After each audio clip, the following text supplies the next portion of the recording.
You are getting ready to listen to the voice of Dr. Rhadi Ferguson, 2004 Olympian, four-time national judo champion, Brazilian Jiu-Jitsu black belt, author, speaker, and coach. What's going on, man? This is Dr. Rhadi Ferguson, 2004 Olympian, four-time national judo champion, Brazilian Jiu-Jitsu black belt, author, speaker, and coach. And this is probably one of the better coffee with Rhadi's that I'm going to have because I have an opportunity to share some things with you. I want to say this. Yesterday, and I will say this without any reserve. One of the greatest public debaters of our time, Charlie Kirk, was assassinated and murdered on a college campus. No matter how you feel about Charlie Kirk, and I said this to people before, as an academic, anybody who will put their rhetorical chops on the line, sit down in front of somebody else or a group of other people and explain their points and argue their points, will always get some kudos from me, no matter if I agree or don't agree with the person. I think that we also have to understand that Charlie Kirk was also a political pundit as well as a rhetoricist. Okay, and with that being said, we live in a country where we're kind of divided by left and right. And if you look at what's going on, Dr. Mojo, and if you look at the political landscape, and you look at how voting is done, you got to understand that 50% of the people are going to agree with you, and then 50% of the people aren't going to agree with you. This thing is kind of split down the middle. And with that being said, it created a lot of comments and things as it related to Charlie's assassination yesterday. And let me say this: I am a father of two children. Okay. I don't care what type of names you call me. I don't care what type of names you call somebody else. I don't care what type of names you call my friends. I can get over and get through that. Okay. Charlie Kirk had two children that didn't have a choice on who their dad was. Okay. They have woke up this morning with no dad. You can't celebrate that. You can't cheer that on. You can't jump out in the streets and do cartwheels about that. There's nothing to be, that's nothing to be celebrated. Period. I mean, I and nobody else would do it. I will say this. I think that celebrating somebody's untimely passing is incorrect, whether you agree with them or didn't agree with them. I think that when people leave here, somebody is going to be sad about those individuals leaving here. I also think it's possible to not mourn somebody and not celebrate them. I think that's a possibility too. What is my particular stance on it? My particular stance is this. There's a lot of things that Charlie Kirk said that I didn't agree with. There were some things that Charlie Kirk said that I did agree with. As a Christian male, I do have to understand that there's a faction of people, whether you agree or not, there's a faction of people that Charlie Kirk brought to Christ by some of the things that he said, some of the things that he did, some of the actions that he had, some of the things that he wrote. There were some people that got closer to Christ because of the things that he said. What those individuals' walk with Christ is, per what he said, that's their personal thing. Okay? What Charlie Kirk's walk with Christ is, that's his personal thing. What I think that a lot of people are missing is this, since I got the preamble out of the way. When an individual like Charlie Kirk leaves away from here, and he was a public and prominent figure as he was, we all have the right to look at the body of his work. The body of his work is vast and it's great. You cannot look at the body of his work unilaterally. You cannot look at the body of his work with monovision. You have to look at the body of his work with your left eye and with your right eye. And when you look at the body of his work, there are a lot of things that he said and a lot of things that he did that some people are going to have a problem with. And if you just paint his historical perspective with a broad brush and then you push him forward, that's not fair to Charlie Kirk, and it's not fair to the people who agree with him or the people who disagree with him. Now, here's the situation. And I heard a lot of you all. A lot of you have called Charlie Kirk a patriot. A lot of you have called Charlie Kirk a hero. A lot of you have likened him to Martin Luther King. That's fair. No problem.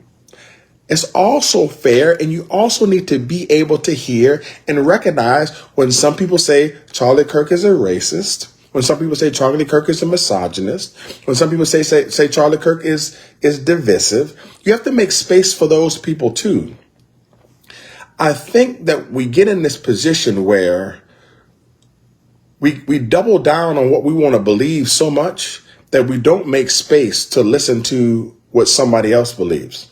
And at Charlie Kirk's core, I think that was what most of his life was about.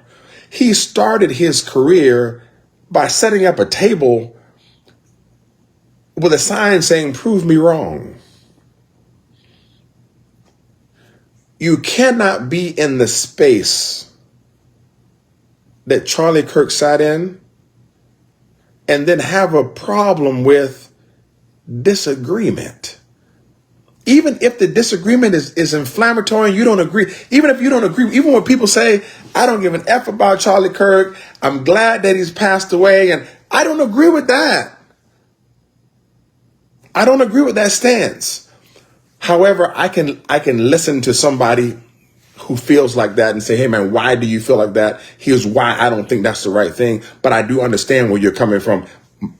Maybe you can see it from this perspective." But for somebody to pass away from here, okay, and I want you to understand this.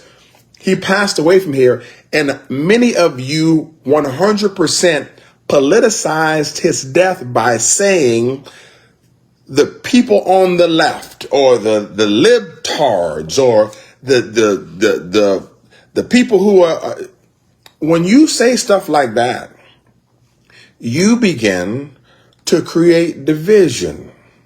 You begin to continue the division that already occurs. A person from the left or a person from the right did not remove Charlie Kirk from this planet. A person did. A person who unfortunately did not agree with him in some form or fashion. And as Americans, we can't just go out snubbing people who don't agree with us. Also, as Americans, we need to have a greater amount of empathy for other people. And when you don't have empathy for people, people then start to develop hate for you. I think what we're missing here, I think most people are doubling down on the divisiveness instead of doubling down on empathy. Many of you want people to empathize with Charlie Kirk. Great. But at the same time, you need to empathize with the people that he hurt. Like Charlie Kirk hurt some people. He did. Charlie Kirk also helped some people. He did. You can't just listen to the people that he helped and then silence the people that he hurt. Because let me tell you something. George Floyd had a family too. And he got out on a public forum and talked about that it was okay for the people to sit on George Floyd's neck. George Floyd has family. George Floyd had people that loved him.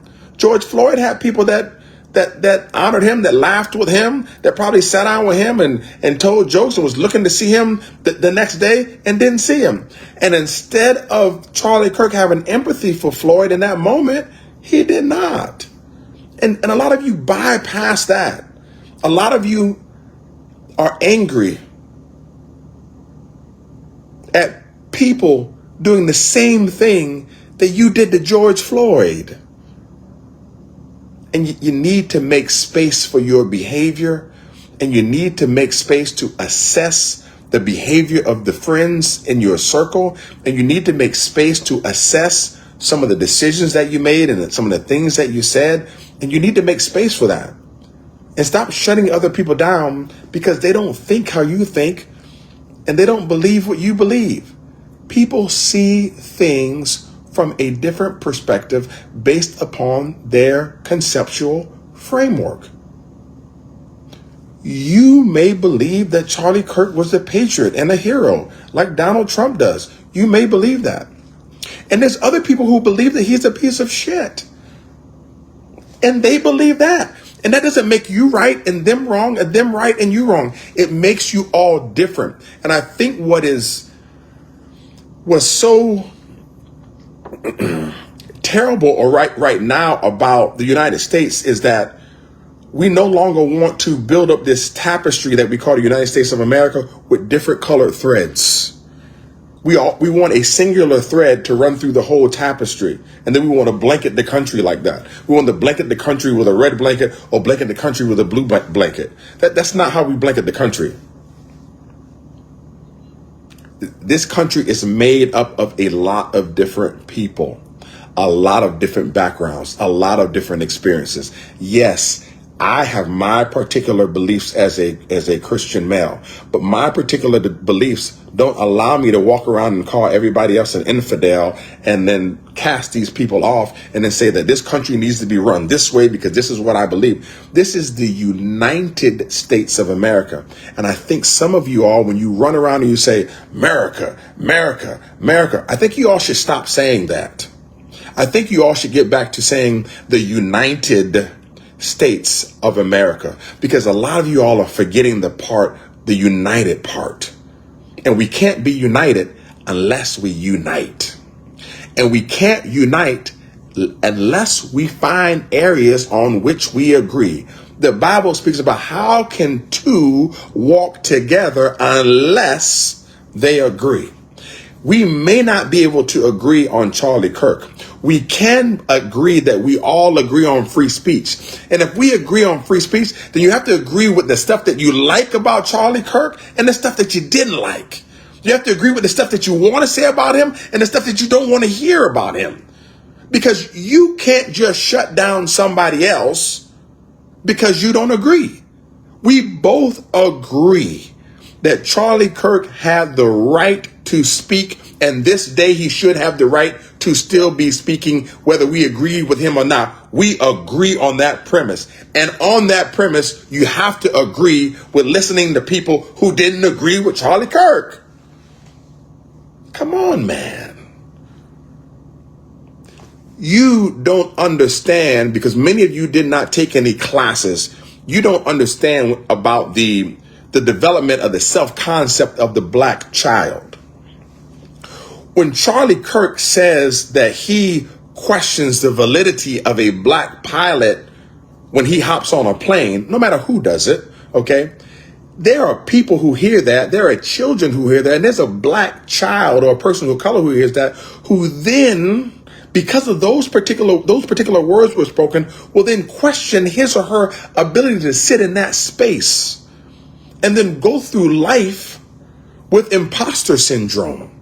Because somebody not only believes that, but propagated that type of thinking to other people who are willing to listen to what he thinks. Charlie Kirk could have easily said, you know what? When I see a black pilot in the seat on the plane, I think, man, this is a great thing that somebody now had the opportunity to go to school and to learn and to be in a position of power or position of leadership like this. And I can't wait. No, but he didn't say that. What he said were things that were divisive to other people, and you need to make space for that. Was Charlie Kirk a great person in the terms of the word great? Yes. Was Charlie Kirk a good person? I don't know. My dad used to say this to me. He said, son, one all shit fucks up 100 attaboys.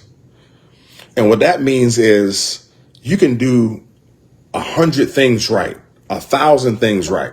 You can go through, as a doctor, you can do 1,000, 1,500 surgeries great. And that one surgery where you mess up and somebody passes away, it wipes out all the other surgeries that you did. With that being said, is that there are some people who are going to look at Charlie Kirk's body of work and all the good things that he did, and it's going to be wiped out by some of the negative things that he said about DEI, about people of color. When he was on stage and used a racial epithet to an Asian person, like there are things that he did and that he said that some people aren't going to agree with, and you need to make space for that. Charlie Kirk doesn't get a pass because he died, just like y'all didn't give George Floyd a pass. Y'all didn't give Sandra Bland a pass. Most of the time when you see some of these people of color pass away in the media or something happen with them, the police officer, the first thing that happens is you all get online and you start attacking their past. You all get online and you start attacking their relationships. You all get online and you start attacking their history. Charlie Kirk ain't exempt from that. He's not exempt. It happens to everybody. And that doesn't mean there's a lack of disrespect. What do I want? I want Charlie Kirk to rest as well as somebody should rest for the things that he said.